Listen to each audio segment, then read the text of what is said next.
Hello, everybody. Thanks for joining.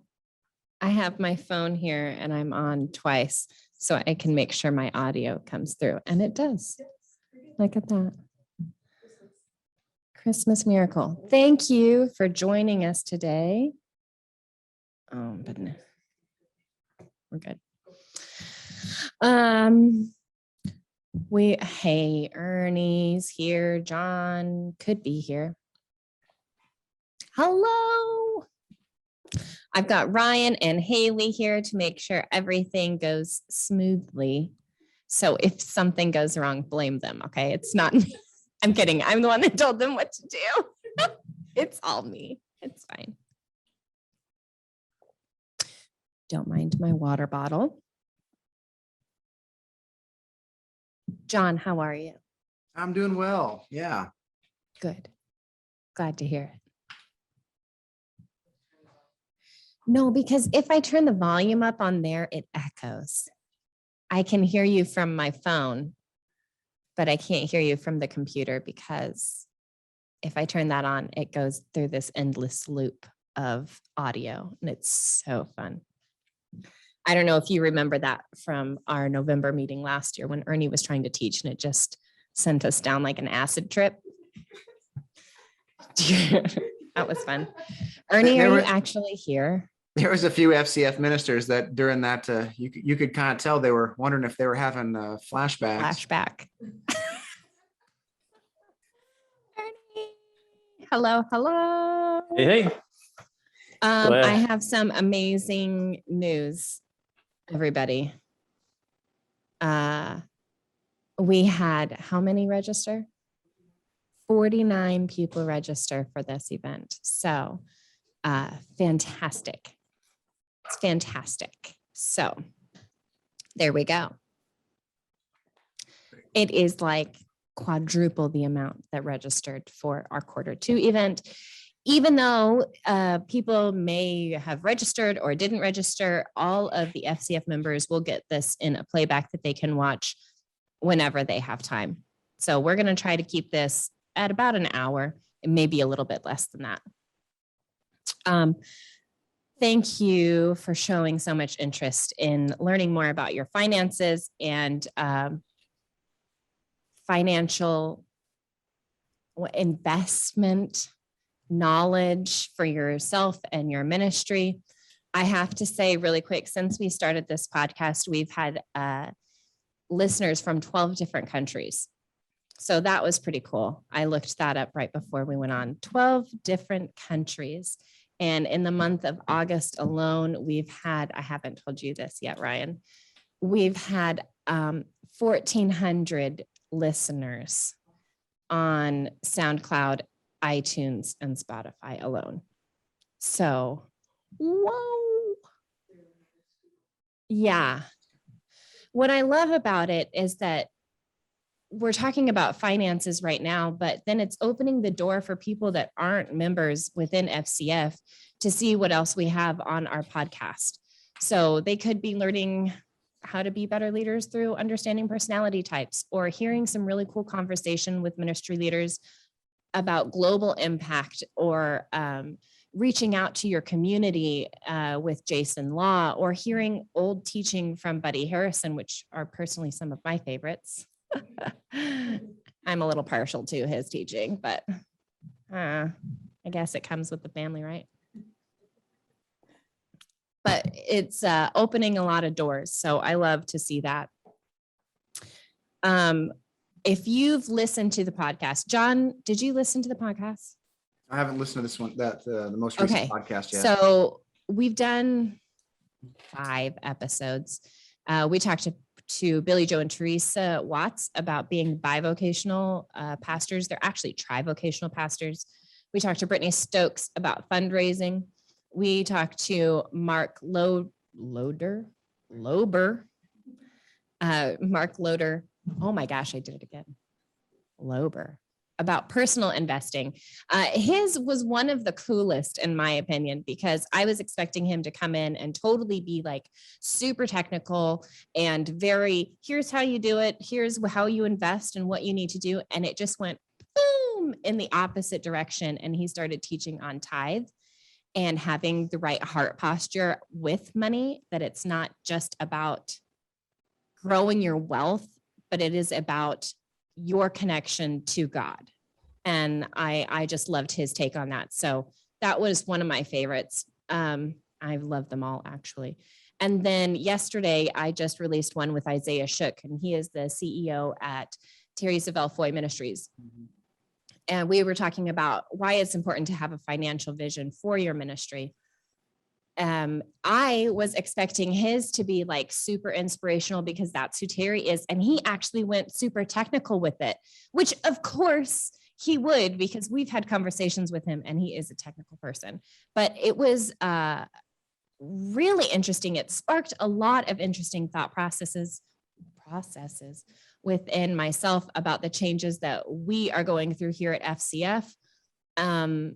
And it really, I actually, after I interviewed him, I went in and spoke to Miss Cookie and I said, okay, here's da-da-da. And I went through like a list of 3 or 4 different things. It was just so cool. So anyway, make sure you listen to the podcast if you haven't.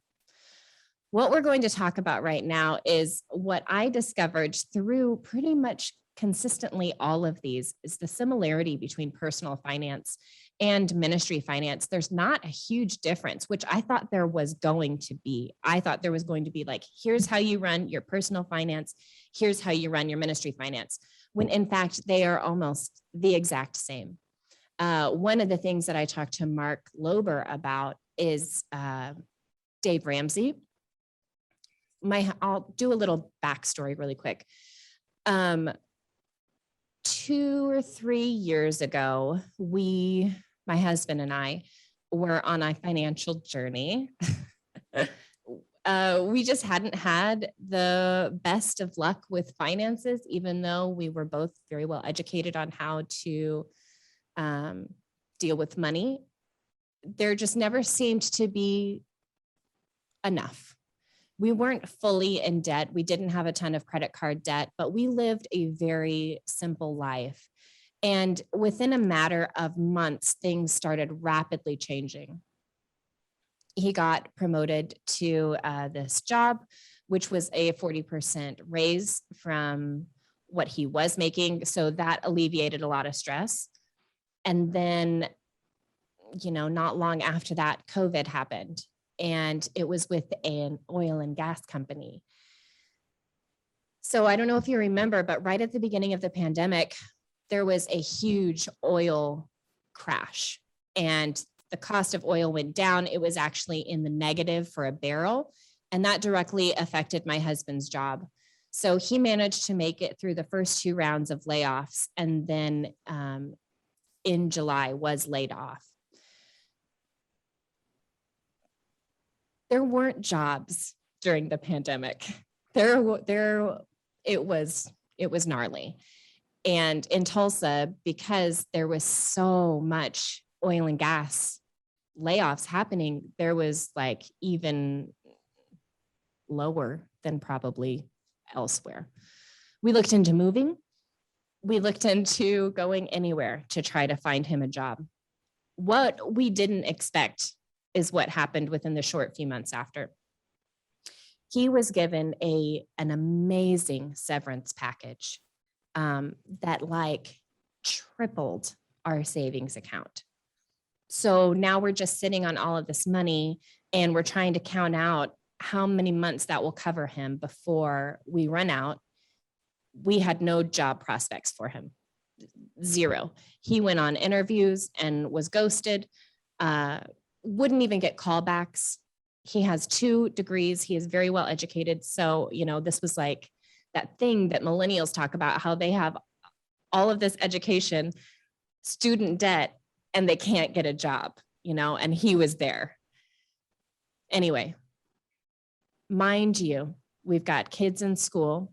We've made the decision to send our 4-year-old to private school. Because public school just wasn't a great option for us. So now we have an extra payment that we're having to take. And my husband still doesn't have a job. That's okay. I went to Victory Conference. I'm just telling a little testimony so you can understand why this is so passionate for me. I went to Victory Conference because they gave away an $1,000 scholarship towards the school, which is where my kids go to school. And you just had to fill out a little thing. They did a drawing. I didn't win. I was bummed, but at the same time, I was like, that's okay. God will supply all of our needs. I had a $10 bill in my wallet. My husband was out of town. I had a $10 bill in my wallet. I put it in the offering envelope, and I actually wrote on there, this is for my kids' tuition to be paid in full. A few weeks after that, my husband got a job. It was a significant pay decrease from what he was making, but we could still survive. We were grateful. Praise God, he got a job. A few weeks after that, we found out that Governor Stitt, who is the governor of Oklahoma, created a grant, if you will. I think it was considered a grant that could keep kids in private school if their parents had been negatively affected by COVID, which my husband was because he was laid off. So filled out the application. It took a long time to hear back, but we got it. We got the full thing, which was $7,500. That paid for half of the 4-year-old's education and the entire year for Hugo to go to school. So in a very short period of time, he was laid off. We had an influx of money because of the layoff. He ended up getting a job. We didn't have to use any of the severance package. Our school's tuition was paid for. So now we're like, okay, we're kind of sitting pretty right here. This is a pretty good place to be. Now what do we do? I wanted to keep everybody in private school. My husband didn't. He was like, we need to start investing in a 401k more because he's consistently done it, but he wanted to start investing more. And I was like, we can invest a ton after the kids graduate. We need to focus on them right now. It was just conflicting back and forth, back and forth. This is what we did. It never escalated to an argument, but it was just like, we're not merging here. So we call Mark Lober. And he gave some of the greatest advice and peace of mind for both of us. And we just went full on board with everything he said. So that happened last December. So December 2020. He suggested we take some of that severance money to pay off a debt, which we did. We are under $8,000 from paying off a car. The kids are staying in private school because he suggested, the greatest investment you can do is in yourself and in your kids. And that was going to be our priority, is investing in them. I just want to say, like, how amazing it was to have a third party involved in this journey. Of course, we had conversations with God, we had conversations with each other, and then we involved a third party. We're talking about all of these different kinds of finances because it's important for us not to get stuck in this mentality of never having enough or just breaking even. We serve a God of abundance. And I'm not saying like money isn't the goal. Money is a tool. We have to use the money that God gives us to reach more people. It's kind of as simple as that. It's not really this, I'm going to be a millionaire mentality. It's, I'm going to be a good steward of what God gives me. So anyway, okay, that's my tangent. That's why finances are important to me, because it has changed my life over the last 2 years. I've seen the good, I've seen the bad, I've seen the struggle, and it's scary. But we serve a God of more than enough. And we stood fast on his word. And in that moment, listen, my husband is not a ministry person. When we met, I don't even think he would consider himself a Christian. He was raised Catholic. we started going to church. He got saved. And so it's just been this really cool progress of, his development with God. But I saw that in that moment of desperation, in that moment of, he was struggling. I could see him be positive and stand up and say, I got this. And know, like, that confidence of God's on my side. I've got this. I've got favor. And we say it all the time. I've got the favor of God. Anyway, so that's that. Part of how we structured our finances was with Dave Ramsey. I love him and I don't love him. Okay, we'll just say that. It's great to look at if you're looking at percentages. And that's what I discovered when speaking to Mark Lober and with Isaiah Shook. The way you divvy up your personal finances is the exact same way you divvy up your ministry finances.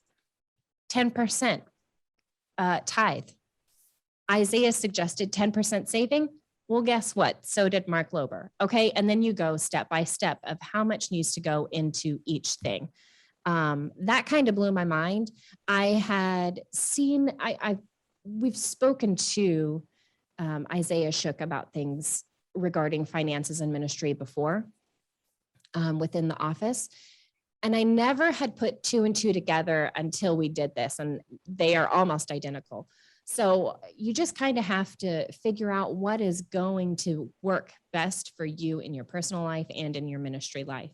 But definitely one of the things that both of them suggested was looking at the hard facts. What can you cut? What can you keep? That's like the first thing. What's coming in, what's going out, and what can you cut? That's the very first thing you have to do. It's hard. You don't want to look at that. I didn't want to stop getting my nails done. Okay. I didn't, but I did it. Ryan's laughing at me because she works with me and she understands. I'm still making changes financially. So Dave Ramsey, pretty good. Not great, pretty good.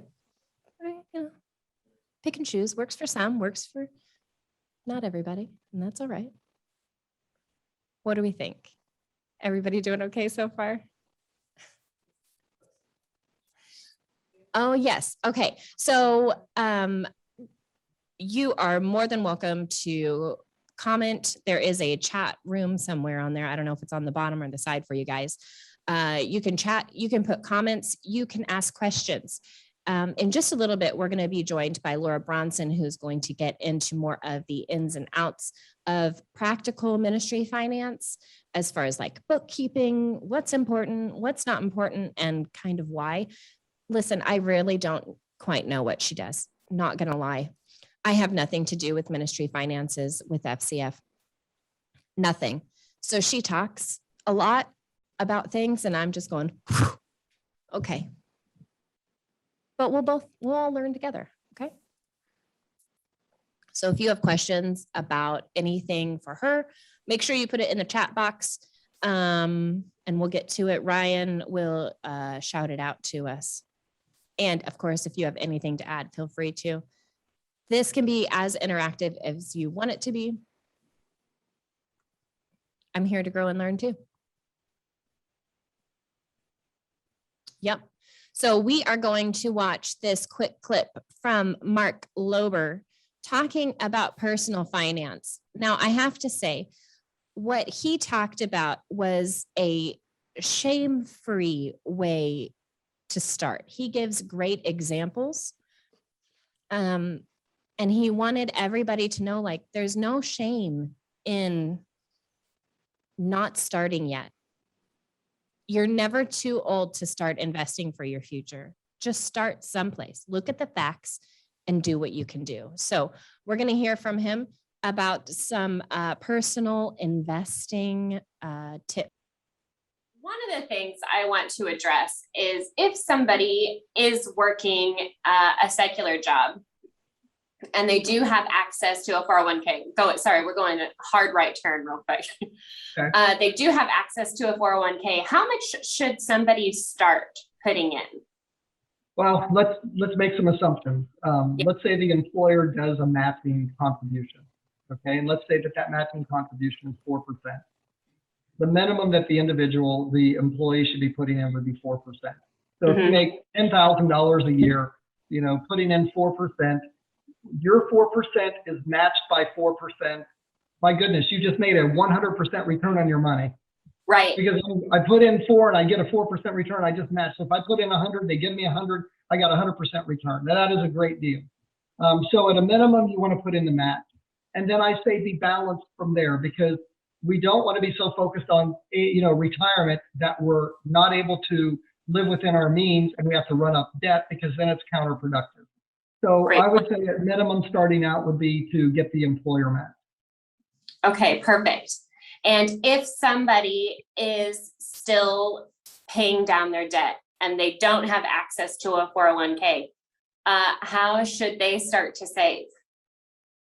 Well, the first thing I'm going to generally suggest is that somebody not contribute a lot of money to a retirement account if they're carrying a lot of debt. Okay.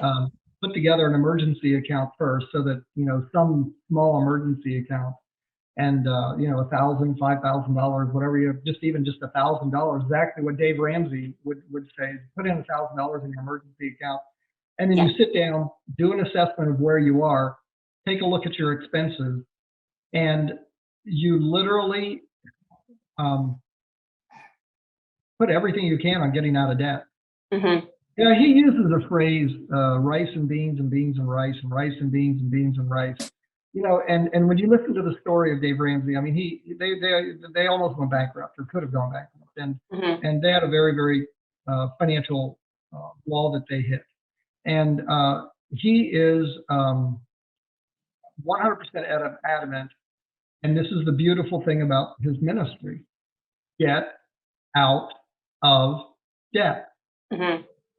Saving money in a retirement account today does not do anything for anybody when you're paying somebody 24% interest.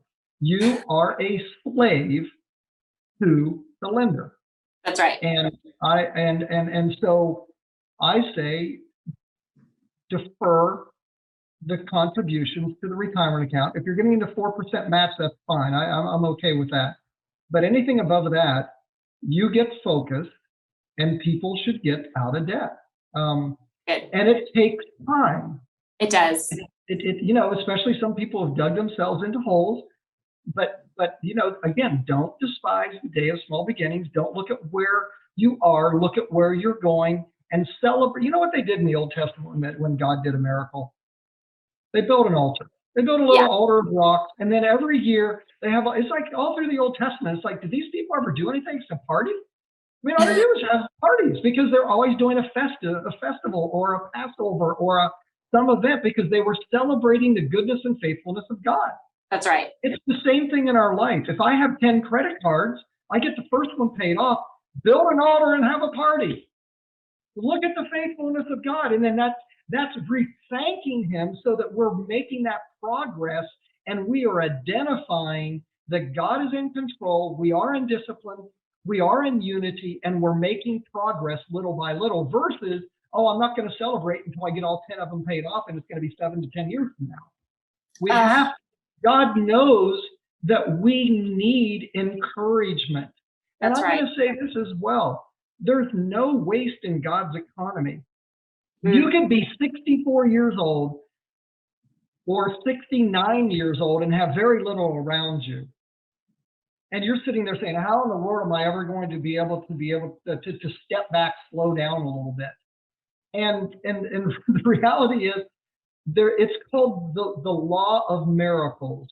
Mm-hmm. At the end of the day, I've seen miracles happen financially.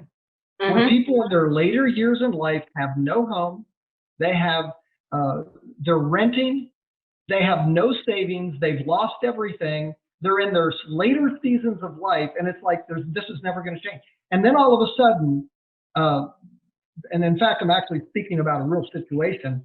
They're working for a company. Their company's a publicly traded company. They get bonuses. The company has a blowout year. They get a bonus check for not only a down payment on a house, like 50% of the value of the home. And then next year they get another bonus and the house is paid off. So my point is, the law of miracles, at the end of the day, we have to trust God. And there's no waste in God's economy. Now, that does not say we throw grace to the wind and go and sin and have fun. But at the same time, we are to sit there and things happen. There are medical expenses that come up. There are economic issues, layoffs, pandemic, the Great Recession. Things happen. We live in a world where we're in a fallen world, but a prudent person sees danger, takes refuge. The naive keep going and suffer for it. We are called to trust in the Lord and believe at the end of the day, miracles still happen. Man. But there's a difference, Whitney. I've been married 35 years this year as well. Okay. There's a difference. I don't want to be living on a miracle after 35 years of marriage. I want to live in the blessing. That's right. So there's also, I don't want to continue to test God's faithfulness by continually having to live for the next miracle. But God does miracles. I do want to live under the Abrahamic covenant of the blessing. I'll cap it off with this when it comes to the tithe, and I'll even run it up to the offering. It is a joy. And, you know, our flesh screams against the tithe. Right. Kill the flesh. I die daily. That's what Paul says. We're to Yeah. crucify the flesh. No longer I that live, but Christ lives.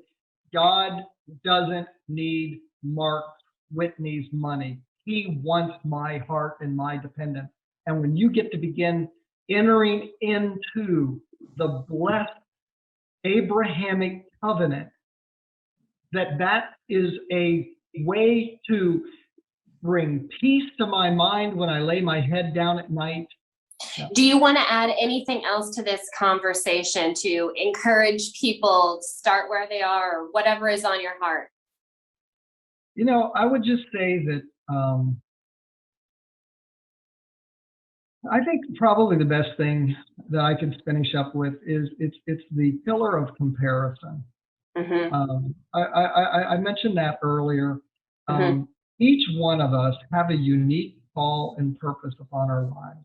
Yes. And we're in a society where, you know, we take a selfie, post it on Facebook, and everything from here up looks awesome.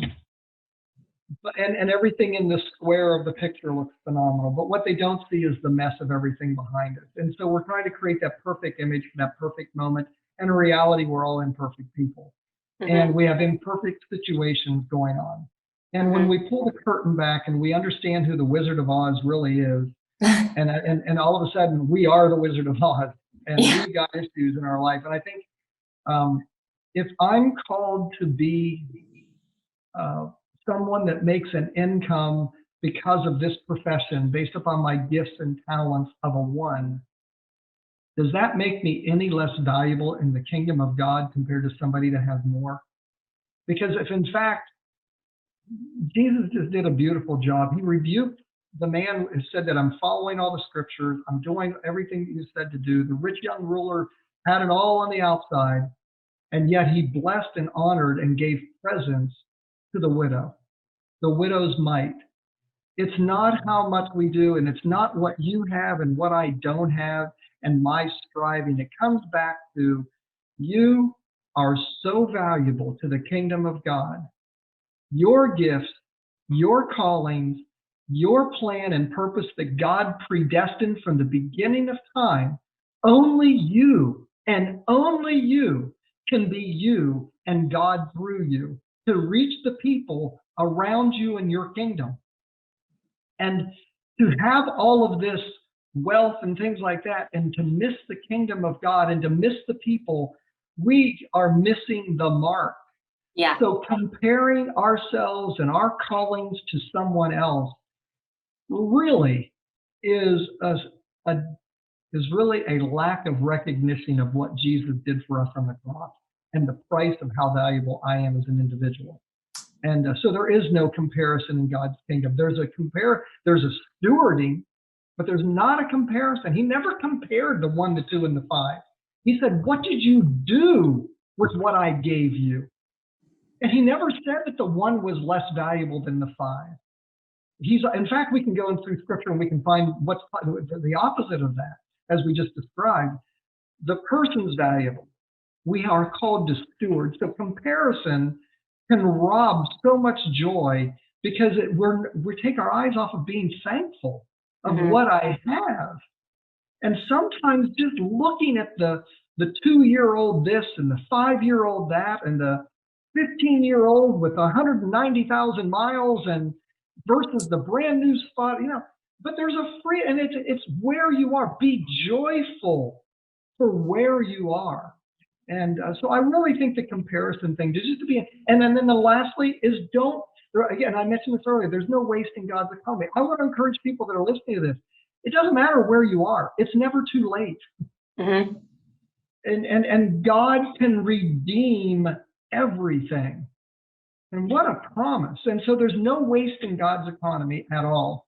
Yeah. And it's never too late to start. That's so good. Yeah.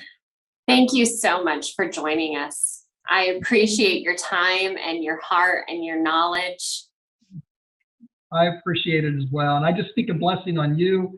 I've got to say this, your grandfather and grandmother, Buddy and Pat, I was very fortunate to be able to work with both of them and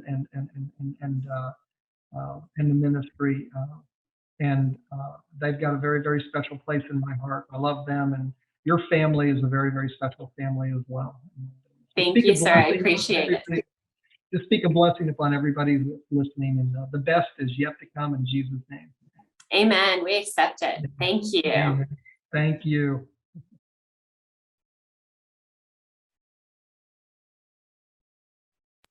Well, here we go. Hello, I'm back and I'm joined by Laura Bronson. Can everybody hear me okay? Okay, just making sure. Laura, go ahead and test your mic. Hello, can you all hear me? All He right. hands like this, so that's good, yes. Man, okay, so when I went into the interview with Mark, I was not expecting him to be the preacher. I spoke to preachers and I spoke to ministry leaders and they didn't preach, but the personal finance person was the preacher. God is the redeemer of time. He can make up anything. He talked about miracles happening. Of course, financial miracles happen every day. I just told my story of my financial miracle. They happen every day, but that's not where we want to live. We don't want to live waiting for the miracle to happen. We want to be prepared for whatever comes our way the best we can. Of course, things happen and we can't be prepared for everything. And that drives my accountant husband bananas. He will stare at our bank account for a long time if something unexpected happens. Like what happened yesterday when we had to buy a tuba. Nope, not a tuba, a trombone for Hugo. He was like, I just wasn't expecting it to be so expensive. Can't I just buy something off of Amazon? No. So anyway, I'm so grateful for that conversation with Mark. We didn't get to listen to all of it, We did not. but what you got to hear, what did you think? Well, I love the idea of the personal finance, Yeah. keeping your finances before God, taking care of it, being us, being you. And that would be the same in a church as well. Yeah. The church has to do what the church is called to do. Boy, howdy. Isn't that true? We actually go into that in my conversation that we have with Isaiah, talking about how what this person is called to do is different from what this person is called to do. It's not a competition. It is not. It is us doing exactly what God has called us to do. So I want to introduce again, Laura Bronson. We're going to hear a little bit from her. She is, okay, first of all, let's talk about your education. What? I have an MBA with a concentration in finance. Huh? So, and Yes. I teach also, besides working here full-time, I teach college courses on business and accounting and HR and computers and math. So yeah. So she's kind of our whiz for anything like that. If I have questions with Excel, I'll do it. I have Laura come in my office. Please fix it. So she does the bookkeeping here. You also have started helping us with projections because that is a new thing that we are doing. We're not going to get into that because it's too technical for my brain to comprehend. We've talked about that before. I am not a finance person, okay? I like money. I like what it can do. No idea about projections. But I also kept books for church for 9 years. So I have a good understanding of how churches work and ministries work.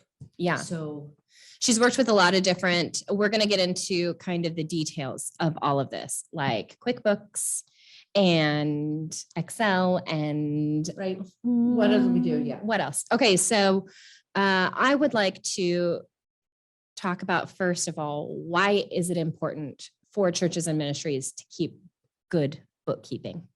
Well, first of all, we're accountable to God for one. Number one, God wants us to be accountable for the monies that he sends for us to use. When people give their tithes, it's expected to be used for the work of the ministry or whatever it's designated to. And if you don't know what's coming in and what's going out, you cannot be held accountable by your board, by your congregants, or by God if you don't know what's happening. Wow. Well, I didn't even think about the God aspect of it. So that already blew my mind a It little has to bit. be the first one. It's true. So we need to be good stewards as we are with our personal finance. We need to be with our ministry or church finances as well. So we need to know what's coming in, what's going out, and are we being wise? And in order to do that, I know of QuickBooks, but I know there's lots of There are other ones. There's new ones coming that have come out, like Aplos and some other ones that are just for ministries and churches, nonprofits. Oh, that's interesting.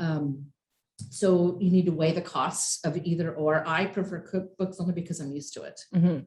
And QuickBooks has tried to become ministry friendly. They're doing better. We've had issues with Especially them if you're talking recently. about housing allowances and stuff like that. Mhm. If you're running your payroll through QuickBooks, which we do because it does your taxes for you and Oh, neat. it keeps everything straight. So like for FCF, we have people in different states. So we want to make sure that all things are done above board and then the right per state, per person. That's good. When you first started doing bookkeeping for the church, were you approached or did you approach? I was approached. You were approached. And did they do that based off of your education and qualification or your heart? Yes. Both. One of the things that Isaiah talks about is the importance of having the right person being in charge of your ministry finances. They may be the ones that are just logging in tithes and offerings, but they're still logging in tithes and offerings. Yes. They are seeing your finances. They are seeing who's giving, who's not giving. They're seeing all of it. So it's more than just like oh, we can put this person in here to do it. It's got to be someone that is well qualified, you can trust. And Isaiah even goes one step further and talked about they probably need to have their finances in order as well. Correct. It's really a good idea that the person you have handling money probably knows how to handle their personal finances is a good idea. And, a lot of people talk about having people in their volunteer or paid or whatever. I highly recommend paying the person who does your books. You don't necessarily have to pay them a whole lot of money. But just showing appreciation. Showing appreciation because it is so vital. And the person that you choose to do your counting, your logging of tithes and offerings or whatever should be somebody that's not going to talk, period. Yeah. They're not going to talk about people. They're not going to judge people. They're, people that of themselves that tithe or give or something like that. It's real important that it's it's a huge ministry that people may or may not overlook, but it needs to be somebody that you can trust with your finances. To be honest, I was just thinking about, back in church, I never even thought about who logged in tithes and offerings. Now that I'm thinking about it, I had a full awareness of what that entailed, because my first time I worked for FCF, I was 20 years old, 21. I was young. And I helped with that. So like somebody is literally going in and logging all of that information, but I never thought about that on a church level and what that would mean on a personal level. You have a greater understanding of what someone in the church is dealing with financially, because not only are they logging in the checks, but they're seeing the prayer requests. Correct. So they're seeing a much more personal side of people, attendees, members, friends, family. That's true. And it's got to take a higher, what am I trying to say? A higher intellect, There has to be a lot of integrity. There then has to be people that, just from my experience, I was one that would pray. I'm a prayer anyways. That's just what I do. she's over the prayer team for FCF, everybody. Wanna join, just, plug. Okay, sorry. But, so I took it very seriously. It's when prayer requests come in, not only did I pray that I passed them off to the pastoral staff who would take care of it, but I don't know, you just make sure the person you're having to handle this can actually handle it. Mhm. So, One of the things, I'm going to talk about this from a legal aspect for just a moment. My parents pastored a church. On the board, they also had my uncle and aunt. My aunt was the one she had done accounting, bookkeeping for years previously, and she was doing the church's accounting. And I don't think there were any issues, at least not that I know of. But one of the things that I remember that I've dealt with since being in this position is making sure that whoever is doing the finances, it's probably a good idea that they may not be related. The IRS doesn't really look upon that very kindly. It can be a real conflict of interest. I remember, I believe Father's House was audited once. It may not have been a full audit, yeah, was but it when I was there? no, it was The Lord. before. I remember they spent weeks piling all of this information. It took so long. And of Okay, course, I'm gonna- everything I'm was gonna address fine. that. Go ahead. If you're using QuickBooks properly, that's not gonna take long. This was, If you're in the keeping early accurate 2000s. records, if you're doing everything you're supposed to be doing on a weekly, monthly, quarterly basis, it's a press of a button and reports are flying. Oh, so easy. I mean, honestly, even with the new, I was looking at some new technology that's coming out for churches alone, and they all have the same qualities. So press a button, you have reports. So it should That's not fantastic. do that. Yeah, this was in the early 2000s. So that was probably not available, but everything came out looking fine.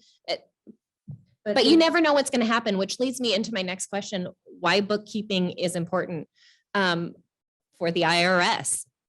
As a church or ministry, you could be audited. It's unlikely, but it could happen. And if you don't have your finances in order, they're going to flag you.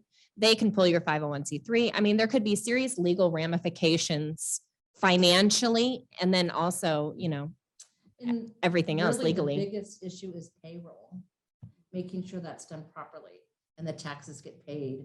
Because I think if you didn't do that properly, the most that would flag a likelihood of an audit. Yeah. So making sure your payroll is done properly. If you're getting housing allowance, have you either opted out of Social Security or you're paying your Social Security? Making sure if you do have employees or you're paying people just as contractors, that the 1099s get done. If your church is not showing any kind of that, could be an issue. Yeah. If you're an affiliate church with FCF, we try to make this as easy as possible. We handle the IRS filing. Your profit and loss statement is reviewed by an attorney, and he will flag something if it looks fishy. He's done it before. So, you kind of have an extra level of security there. The other thing I want to talk about really fast is you may not have somebody in your church or ministry that is able to do bookkeeping. And there are external places that you can send all of your finances. Again, it's worth the money to spend. If you are unable to do it, it's worth the money to send it. Ernie's shaking his head yes, because he sent his church's stuff out to an attorney, an accountant for a final review of the year. It's worth it. It takes the headache off of you. Let someone else deal with it. You pay them a couple $100 and it's done. Okay. So I know that seems like it may be a waste, but your time is valuable. Your mind space is valuable. Your heart is valuable. And if it is attacking any of those things, find someone who can do it. You don't have to look within your own system to get it done. You can send it out to other places. And if you guys have questions about finances or different apps or Do we have questions? programs, you can always call me or email me here at FCF, and I'd be happy to walk you through things, happy to help you set up things, whatever it is. I'm here to serve you guys. Thanks, Laura. That's so And- kind. And I want to say one more thing. If the person who's doing your finances is related to you, make sure the treasurer, secretary person on your board is not. So there's accountability that way, because a Good treasurer point. should be looking over the finances. A treasurer for your board is not just a position. It's not just put a name in a space. I know with FCF, we make it that is easy that you can put a name in a space, but they do actually hold and it's a- significance. They do, and they're responsible if they're on your board. Yes. And anything ever happens, they're responsible. I'm just throwing that out there. So that person needs to be the right person as well. Ryan, do we have any questions? Okay. I told this at the beginning, we've got other people on here now. So if you have any questions about anything we're talking about or any comments about anything, feel free to put them in the chat window. I believe that is at the bottom of your screen. Say hi, welcome everybody, whatever you want. If you have questions right now that you want to ask Laura, hop on in. I want to talk about, we're going to go into Isaiah Shook's video next, and it is specifically about having a vision. I would like to know how that has affected you with doing accounting and bookkeeping. Is having a vision, a ministry vision, important for your role? Absolutely. If there's no vision, everybody dies, right? Isn't that what it says? Yes. So just Kind of. Yeah. You die. In order to be a leader and to train other leaders, you have to have the vision of what is happening.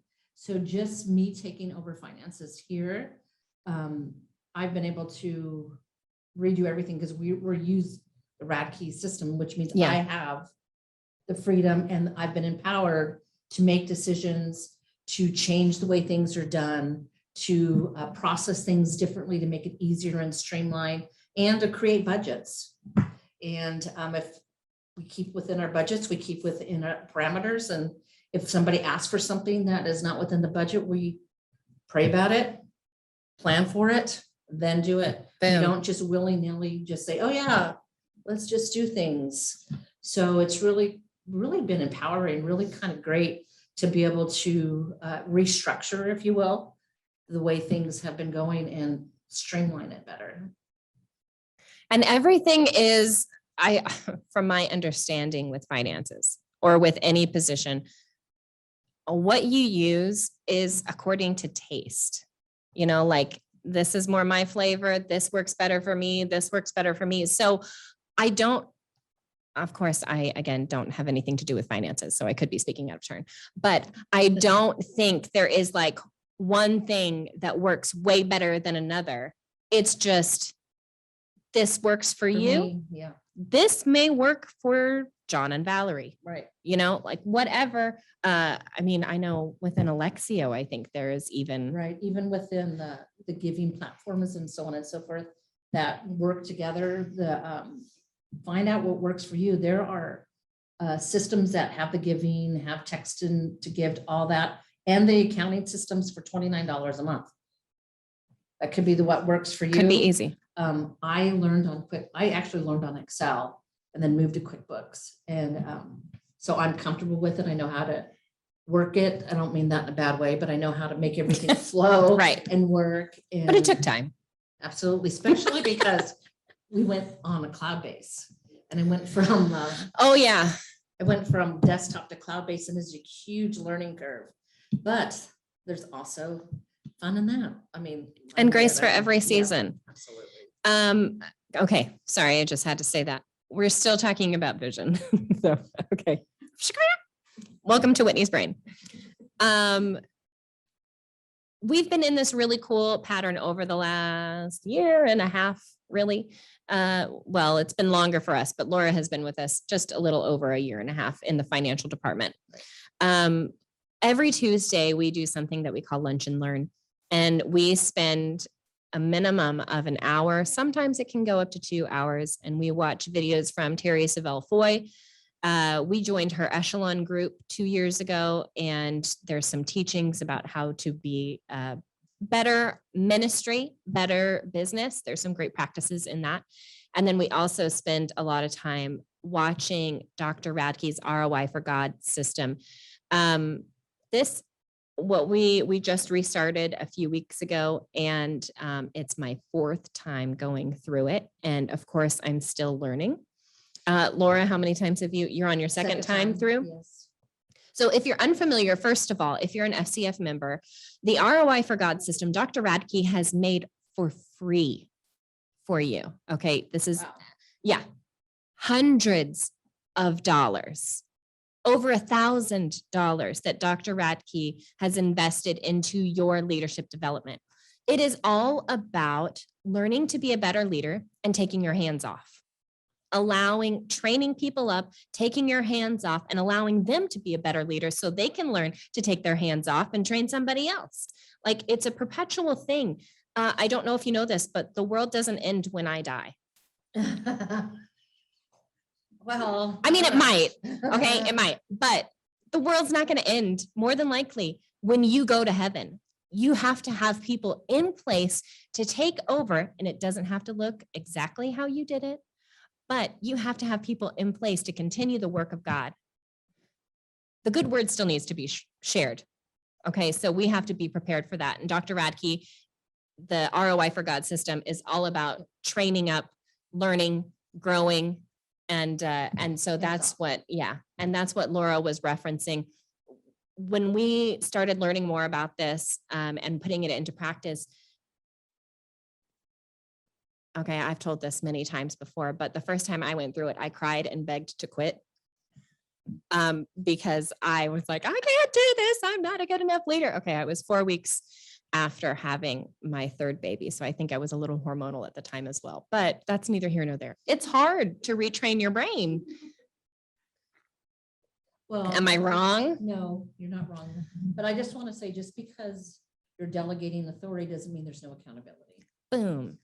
And part of that goes right into vision. If you are casting vision clearly and concisely as to what God is calling you and the ministry you're leading to do, you don't have to worry about what the others are doing because they're right in line with the vision that God has given you. They are here to support and go. So we all spend time together daily in the morning, every morning. And on Tuesdays, we spend time together after we watch, we talk about how we can incorporate it into FCF with the vision that God has given Miss Cookie, with the heart of who FCF is, how we can be better for our members, what we can do, what we can add, what we're failing at, because you have to look at that to be a better leader. So anyway, I'm just saying that vision, having a clear vision can open everything. Absolutely. Open up your leadership skills, allow other people to be better leaders because they have a clear understanding of exactly what you're asking of them. So Can I just tell off that real quick? go right ahead. Because I was a controller. Hello. But learning to delegate and give people the authority to do it, honestly, frees you. It is the most freeing thing that I've ever done personally, is allow people to be leaders themselves and take things off of the plate, that all the plates that I'm spinning, which I don't need to be spinning because that's not what I was called to do. And watch them grow and learn. And I just want to encourage you guys, if you're holder honors, to learn how to be a letter goer.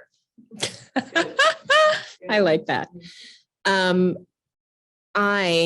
Speaking of that, one of the things that you learn going through Radke stuff is your lane, staying in your lane, doing what is asked of you and not kind of overstepping into other things. So like, I don't overstep into Laura's. So if you were to ask me something financially about FCF, I have no idea. I would send you over to talk to her. Okay. Same with stuff that Ryan deals with. I have no idea. I'm going to have to send you over to her. So there are times, because I was a controller, there are times where I have to physically remind myself, that is not my lane. That is not my job. And I have to say it out loud. That is not my job, to myself. Like, I don't have to worry about this. I don't have to be in control of this. That is so-and-so's job. And I let it go. And the amount of peace that that has given me, especially recently, is like freeing. And it also sounds a little hippie. I gotta say, sometimes it's like, I'm a little hippie-ish when it comes to this stuff.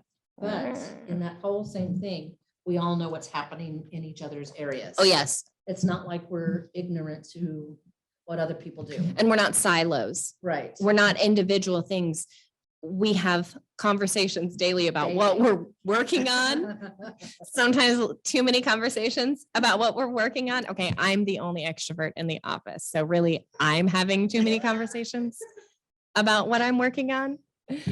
But staying in community and having an overall understanding of what the vision of FCF is the most important thing. So with that being said, do you have anything you want to add? No, I just want everybody to know that we're here for you in any capacity that we can, or I can possibly help you. I'd be more than happy to do so. If you need help researching things, if you need help redoing things, seriously, email me, call me. I'm here to help you. If I don't have the answer immediately, I promise you I could find out. She is that person. Okay, we're going to go into this pretty quick video from Isaiah Shook about financial vision, establishing a financial vision and why that's important. So give us just 1 second and we'll get that going. Okay, I had asked you to give us the top 3 steps to come up with a financial vision. Please tell us what the best 3 steps are. All right. While everybody is eagerly on the edge of their seats, pens ready, iPads on them, keyboards are up. No, it's very basic, but it's the simple things a lot of times that make all the difference. It's not the hard things, it's the simple things. Well, I should say they're simple. They're not necessarily easy. And that is, but step number 1 is exposure. It's hard, I believe, to get beyond where you are today and start seeing what could be if you're limiting your current vision to where you are. So exposure, I think, is vital. That's what I love, again, FCF does. You're bringing this exposure to your whole team, your whole ministry family. And so that might be talking with the church that's 2 to 3 times bigger than you currently are. Yes. Get that vision of how it's possible. And so that exposure, I think, is kind of that, it cracks the door open of, oh, I didn't know that we could actually operate this way. And it just starts changing mindsets. Before I finish, it just kind of came to me is, sometimes there is a real conflict between having a vision of what you want to see accomplished and having a personal belief system or philosophy that's at odds with that. Because you can say, okay, yeah, Lord, I know you called me to do this. I want to reach so many people. I know we've got to be bigger to do that and handle, people contacting us or, having ministry to seniors and young mothers. You might have this vision for all that, but personally, you have a philosophy of it's always going to be a struggle and I'm never going to have enough. That sometimes those things hit each other. And so you're able to kind of write something up and tell your team or partners, this is what we want to do. But personally, you have a belief system and philosophy that really can't walk that out. Right. So that's just something I want to bring up. And I think it can go either way to resolve that. One, you continue to expose yourself to the possibility of what can be, and it starts changing the way that you believe on the inside.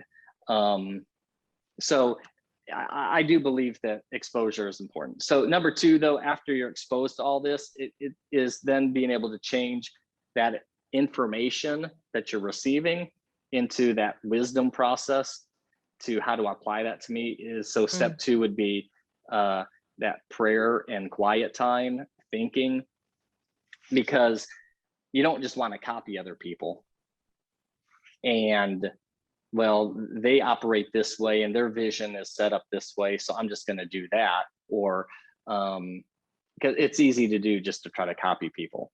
And so I think after you're exposed to see how it can be, you take that time to just pray and ask God and to think and to dream internally of what that needs to be for you at this stage in your life and ministry, because it will change. But for right now, you don't have to, my financial vision isn't 25 years from now. We're just talking 1 to 3 years, generally speaking, Right. For us. And so, yeah, exposure, pray, quiet time to think. And then 3, once you've gone through that process, and part of that process is then to write it down. If it's not written, it's just Out there. There's no tangibility to it, if that's a word, nothing tangible to it. And so once it's written down, then people can read it, they can run with it. It becomes a vision that other people can get behind, and you can communicate it effectively. And it's not just abstract, something in your mind. So exposure, prayer, thinking time, and then to write it down is a framework to implement a financial vision. So good. And I have to say, 2 years ago, I think it was 2 years ago, we visited the Terry Savelle Foy Ministry headquarters, and we interviewed Terry for a podcast, and us exposing ourselves to that and the larger thinking. We were talking the whole drive home about it, just sparks something. So that exposure, a lot of times, especially with churches and ministries, it gets into this competition of them versus us. Their impact is larger than ours. And that's not true at all. You know, it has to do with doing what God has called you to do. The people that he's called you to reach are different than who they are reaching. So understanding your lane, but reaching out and saying, I want to have a conversation with you. I'd love to just pick your brain with other ministry leaders or church leaders or whomever. It can expand your mind, even business leaders. It can expand your mind, and God can use that wisdom in ways that you didn't even think of. Yeah, but we have to have the humility and not the pride to be able to take that step. Because for me to come to you and say, hey, Whitney, I'm wondering, how are you doing this process? Because I'm saying ours isn't really good, but I can't admit to you that we're not perfect. And so it takes that humility to say, be it a business leader or another church, hey, I just want to ask you some questions. How are you navigating this? And how are you growing in this area? And so I think that's what holds a lot of us back sometimes. It does. Seeing another person's vision coming to life for me is the most exciting thing I can see. And it doesn't damper the vision that God has given me or the ministry that I work for. It is exciting that God is flourishing in this area and this person is reaching these people. And it is just like, look at how amazing God is. Like he cares for each and every one of us. and he sends people to minister to each person on earth in different ways.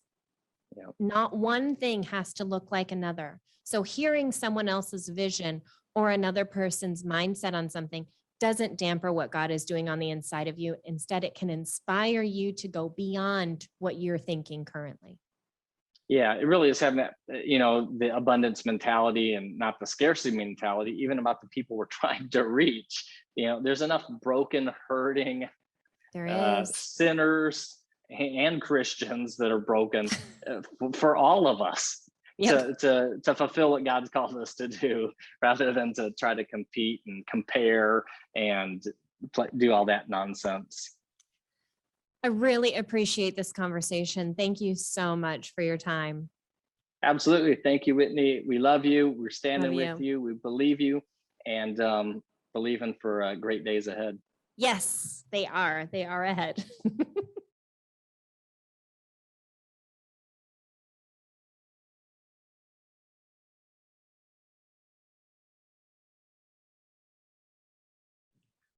Hello, hello. Welcome back. Vision. I loved his take on community, reaching out to those around you, brainstorming. That has really changed a lot of our perspective. I talked about that. Can you guys hear me? I think so. Okay. I talked about that in my interview. I could see the mic moving in my interview with Isaiah. Getting other people's perspective on things, we don't realize how limiting we are to ourselves. And hearing someone else talk about something can just free your mind and open up ideas and new ways of doing things that you may not have even thought of. So vision is so important to everything. Hearing other people's vision. I wanted to show you something. We this summer went through the Dream It, Pin It, Live It with Terry Savelle Foy. There's classes and a book and a workbook. And then at the end, you make a vision board. So I brought my vision board here. We all made our personal vision boards in the office. We did this as a team. And I just loved to do that because when I saw what Haley was putting on hers and what Ryan was putting on hers, it was like, oh man, that's great. Now, of course, you put your own top 10 things in when you're going through the workbook. But to see the importance of other people, it kind of, I feel like this sense of accountability. This is a vision for my life. And they don't have to keep me accountable to anything, but I've put it out there for them too, to help encourage, to help grow. And the same can be said for your church and ministry vision. I hope you guys are surrounded by community, whether it be in your own town where you are, you have a community of other churches and ministries. You're not in competition with them. We're all called to do different things and it's okay. It looks differently and that's okay. Or even if it's within FCF, that's why we exist, is to give you community, to give church ministry leaders a place where they can grow and thrive. I hope you have places and people you can go to and share your vision and hear their vision and be excited for them when something happens. And someone can be excited for you when something happens. You never should do ministry alone. It's so lonely.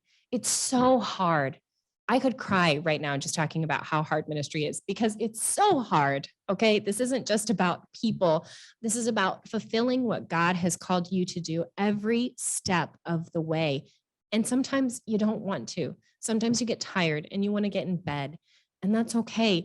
But I hope there's people around you that know what God has called you to do, know what God has called your ministry to do, and can call you and say, hey, are you okay? How's your vision? What can I help you with? How can I help you see clearly? If you don't have anybody that can do that, we want to do that for you. We have lots of different options as far as memberships available. You don't have to become licensed and ordained to be a part of us.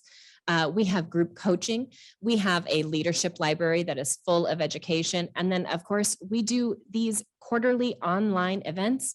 We have in-person events. We're having one coming up in October. I hope everybody is registered and ready to go down to Texas.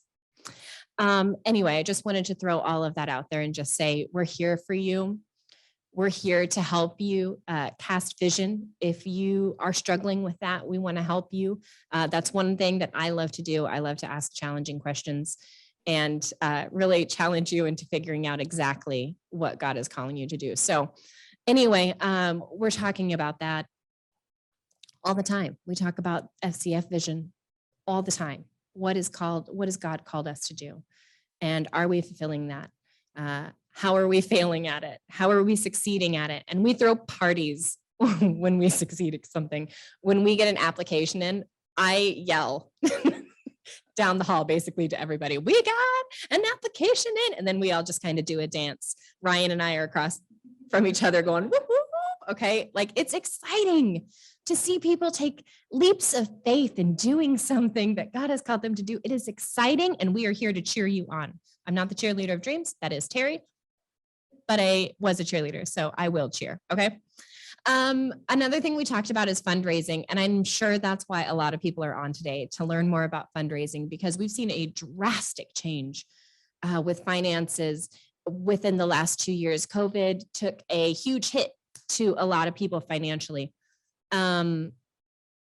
Churches are kind of different from ministries. Churches operate a lot in tithe. And when you're talking about tithe, you're talking about a heart posture, not necessarily towards a specific project, which can be difficult. Ministries, you're giving more towards a specific project. Anyway, and just, it's an interesting thought process and what's been happening. Younger people want to see their money go to specific things, where there is some kind of barrier in understanding what the tithe is. It's not just about money.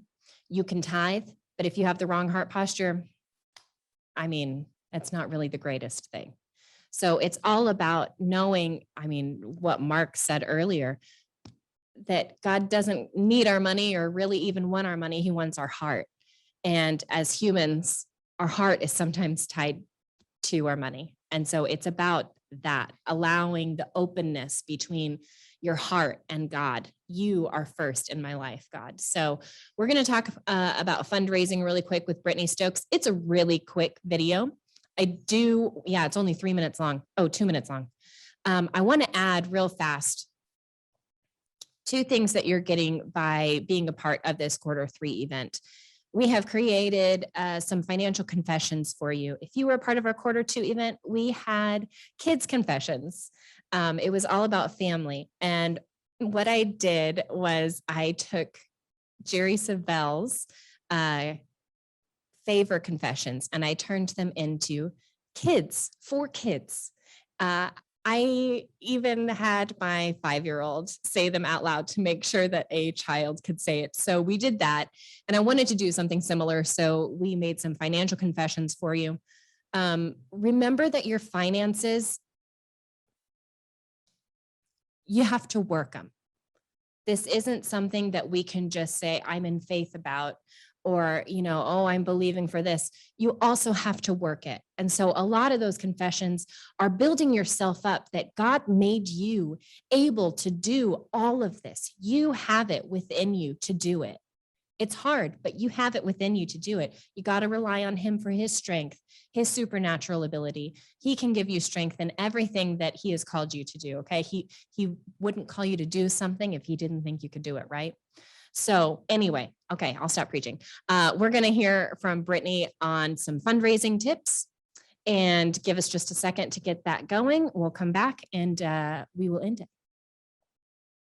I would love to get like 3 quick tips that you could give someone who is just struggling to fundraise right now. What would be the top 3 tips you could give somebody? Okay, so based on our conversation and everything so far, I would say make sure you scale. Don't just jump into the deep end. Start off in the beginning, get your toe wet, and don't overcommit to your cause, to the impact. It is okay to slowly grow, because the worst thing you can do is burn out. Mm-hmm. And so you are making an impact whether you fed 1 child or 500 children that month. And that is the reason why you're doing something. Always keep your heart in check. as to why you're doing it. And that will always push you to move forward. Yep. Second thing I would say is bring it back to the website. Make sure your website is clean, clear, easy to understand the function, and it's really making your call to action and who you are very clear. If you can't get it within the first 10 to 15 seconds and tell me what you're doing, then I am probably confused. And so I think that's just a great way. If you just Google like great social media or great social or organization websites and really look at the visuals, invest in that photography. I think that's one tip in fundraising, and to do it with excellence. You know, try to be unique in what you're doing. What would make you want to grab that? Yeah. And then thirdly, I think it is so important to make sure you're picking up the phone and saying thank you. Don't just send a thank you letter. Don't just send an email. You know, after someone's given once or twice for the first time, connect with them.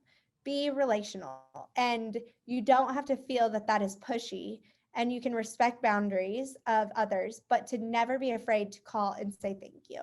The power of your words and hearing it verbally is one of the most profound things to anyone.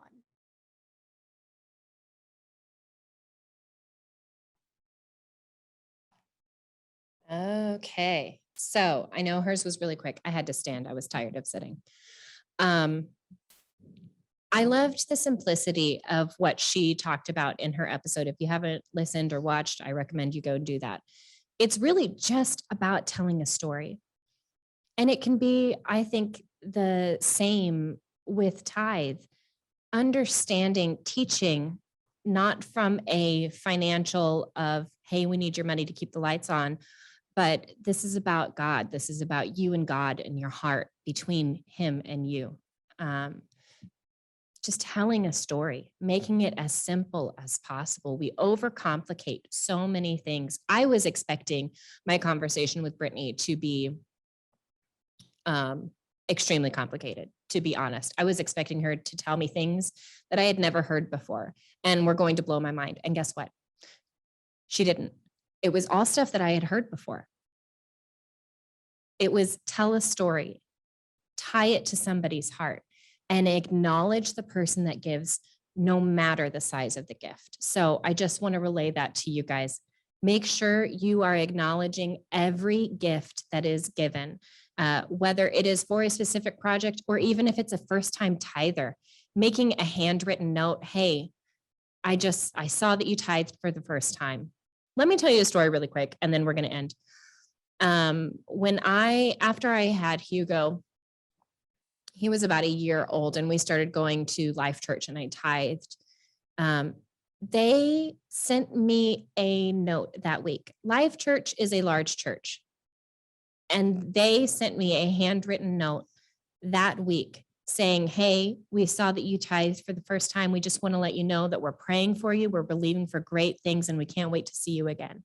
Something so simple and so quick. It took someone 1 minute to write this note, but it meant the world to me to be acknowledged like that it wasn't just an expected thing, but it was an appreciated thing. And someone saw that I was stepping out into something new, and they appreciated that as well. So I'm just going to throw that out there. It's pretty cool as well.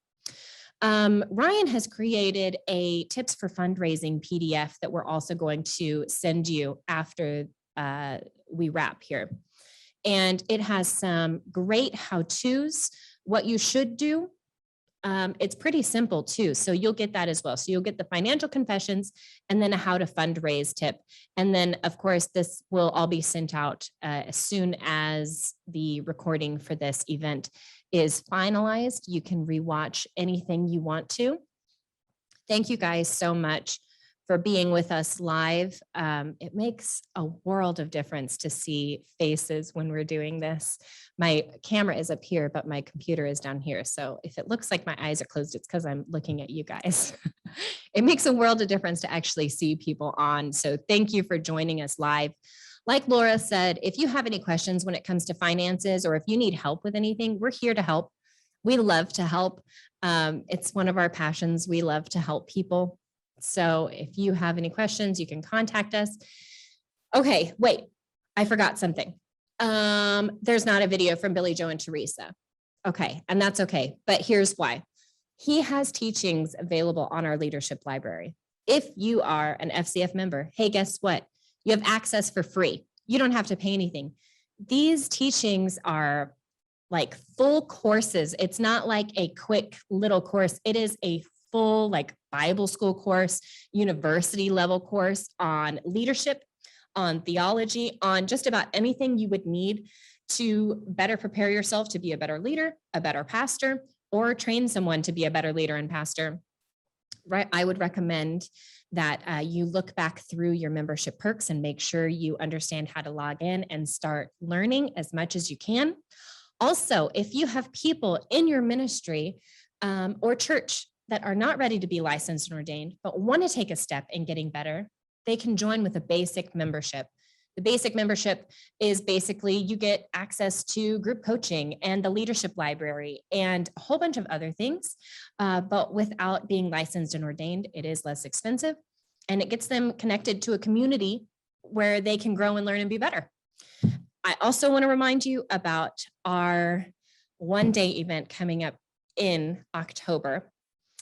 Make sure you register for that. It is going to be phenomenal. We were not able to do a summer conference this year. It was a huge step of faith. I'm not going to lie to you. The first time we did not have a conference, okay?